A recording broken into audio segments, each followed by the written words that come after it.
Hi, welcome to HM guidance.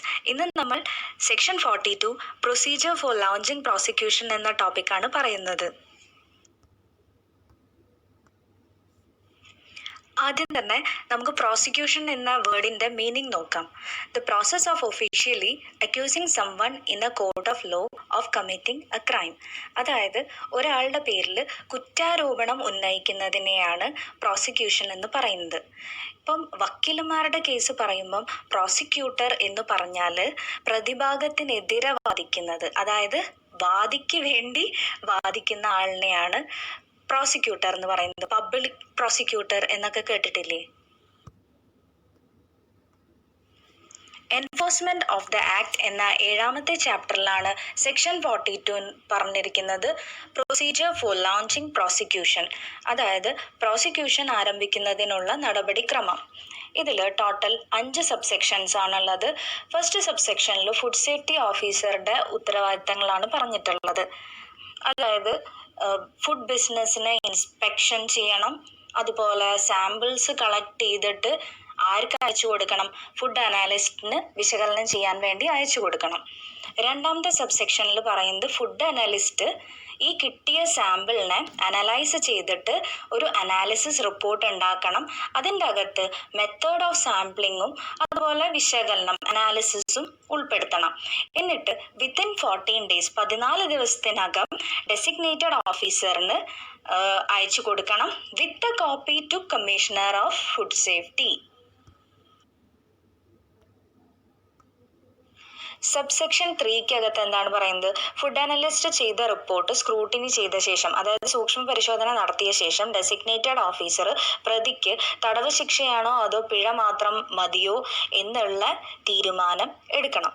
അതിനുശേഷം തടവ് ശിക്ഷയാണ് ലഭിക്കേണ്ടതെങ്കിൽ ആ പ്രോസിക്യൂഷൻ പെട്ടെന്ന് തന്നെ സാങ്ഷനായി കിട്ടാൻ വേണ്ടിയിട്ട്, അതായത് അനുവദിച്ച് തരാൻ വേണ്ടിയിട്ടുള്ള ശുപാർശകൾ ആർക്ക് അയക്കണം? കമ്മീഷണർ ഓഫ് ഫുഡ് സേഫ്റ്റിക്ക് അയക്കണം വിത്തിൻ 14 ഡേയ്സ് 14 ദിവസത്തിനകം.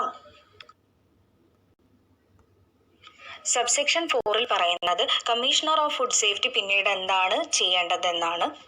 ഇപ്പോൾ ഒഫൻസിന്റെ ഗ്രാവിറ്റി അനുസരിച്ച് സെൻട്രൽ ഗവൺമെന്റ് പറഞ്ഞിട്ടുള്ള ഒരു പീരിയഡ് ഓഫ് ടൈമിനകത്ത് തന്നെ ഏത് കോർട്ടിലേക്കാണ് കേസ് റെഫർ ചെയ്യേണ്ടതെന്ന തീരുമാനം എടുക്കണം ആര്? Commissioner of food safety. അതിൽ 3 years വരെയുള്ള ഇംപ്രിസൺമെന്റ് ആണെങ്കിൽ കോർട്ട് ഓഫ് ഓർഡിനറി ജൂറിസ്ഡിക്ഷനിലേക്ക് റെഫർ ചെയ്യുക.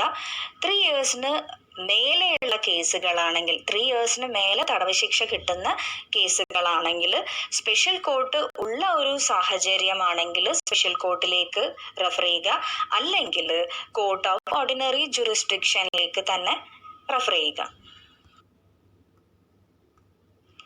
സബ്സെക്ഷൻ 5 പറയുന്നത് കമ്മീഷണർ ഓഫ് ഫുഡ് സേഫ്റ്റി അദ്ദേഹത്തിന്റെ തീരുമാനങ്ങൾ കമ്മ്യൂണിക്കേറ്റ് ചെയ്യണം. ആരൊക്കെയായിട്ട്? ഡെസിഗ്നേറ്റഡ് ഓഫീസറുമായിട്ടും കൺസേൺഡ് ഫുഡ് സേഫ്റ്റി ഓഫീസറുമായിട്ടും. എന്തിനു വേണ്ടിയാണ്? For launching prosecution. അത് അതാത് കോർട്ടുകൾക്ക് അനുസരിച്ചായിരിക്കും പ്രോസിക്യൂഷൻ ലോഞ്ച് ചെയ്യുക, അതായത് ആരംഭിക്കുക. പിന്നീട് സെക്ഷൻ 40 അനുസരിച്ചാണ് സാമ്പിൾ എടുത്തതെങ്കിൽ പർച്ചേസറിനും കൂടെ കമ്മ്യൂണിക്കേഷൻ സെൻഡ് ചെയ്യണം. നേരത്തെ പറഞ്ഞല്ലോ സെക്ഷൻ 40 അനുസരിച്ചാണ് പർച്ചേസറുമായിട്ട് കമ്മ്യൂണിക്കേറ്റ് ചെയ്യേണ്ട ഒരവസ്ഥ വരുന്നതെന്ന്. അപ്പോൾ 40 എന്താണ് പറയുന്നതെന്ന് നോക്കാം. Purchaser may have food analysed, അതായത് പർച്ചേസറിനും ഫുഡ് അനലൈസ് ചെയ്യാൻ കൊടുക്കാൻ വേണ്ടിയിട്ടുള്ള അവകാശം ഉണ്ടെന്ന്. സാധാരണയായിട്ട് ഫുഡ് അനലിസ്റ്റിന് അയച്ചു കൊടുക്കുന്നത് ഫുഡ് സേഫ്റ്റി ഓഫീസറാണ്. ഇവിടെ നമ്മുടെ പർച്ചേസർ കൃത്യമായിട്ടുള്ള ഒരു ഫീസ് പേ ചെയ്യുകയാണെങ്കിൽ ഫുഡ് അനലിസ്റ്റ് അയാൾക്കും, അതായത് പർച്ചേസറിനും ഫുഡ് അനാലിസിസ് ചെയ്ത് കൊടുക്കും വിത്തിൻ എ പീരിയഡ്. ഇവിടെ പിന്നീട് പറയുന്ന പോയിന്റ്സ് എന്താണ്? ഈ പർച്ചേസർ ഫുഡ് ആർട്ടിക്കിൾ വാങ്ങുന്ന സമയത്ത് തന്നെ നമ്മുടെ ഫുഡ് ബിസിനസ് ഓപ്പറേറ്ററുമായിട്ട് അയാളുടെ ഉദ്ദേശശുദ്ധി പങ്കുവയ്ക്കണം.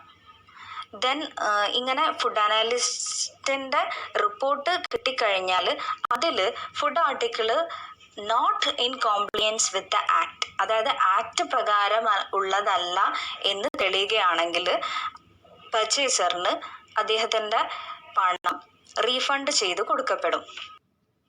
സെക്ഷൻ 40 സബ്സെക്ഷൻ 2 പറയുന്നത് ഫുഡ് അനലിസ്റ്റിന് മനസ്സിലാവുകയാണ്, അതായത് ആക്ടിനനുസരിച്ചല്ല കാര്യങ്ങളുടെ കിടപ്പെന്ന് മനസ്സിലാവുകയാണെങ്കിൽ ആ റിപ്പോർട്ട് ഡെസിഗ്നേറ്റഡ് ഓഫീസറിന് അയച്ചു കൊടുക്കും. എന്തിനു വേണ്ടിയിട്ട്? പ്രൊസീജിയേഴ്സ് ഓഫ് പ്രോസിക്യൂഷൻ ലോഞ്ച് ചെയ്യുന്നതിന് വേണ്ടിയിട്ട് അണ്ടർ സെക്ഷൻ 42. അത് തന്നെയാണല്ലോ നമ്മൾ ഇതുവരെ ഡിസ്കസ് ചെയ്തത്. ഓക്കെ, ഇനി കുറച്ച് പ്രാക്ടീസ് ക്വസ്റ്റ്യൻസ് നോക്കാം.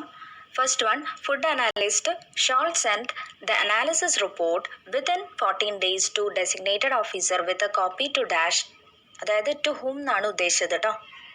Second one, which court is preferred in case of offences punishable with imprisonment for a term up to 3 years? Third question, which court is preferred in case of offences punishable with imprisonment for a term exceeding 3 years? Fourth one, communication made by the Commissioner of Food Safety shall also be sent to the dash if the sample was taken under section 40. Mention your answers in comment section. So, നന്നായി പഠിച്ചോളൂ. ഈ video ഇഷ്ടപ്പെട്ടാൽ like and subscribe ചെയ്യൂ. Thank you.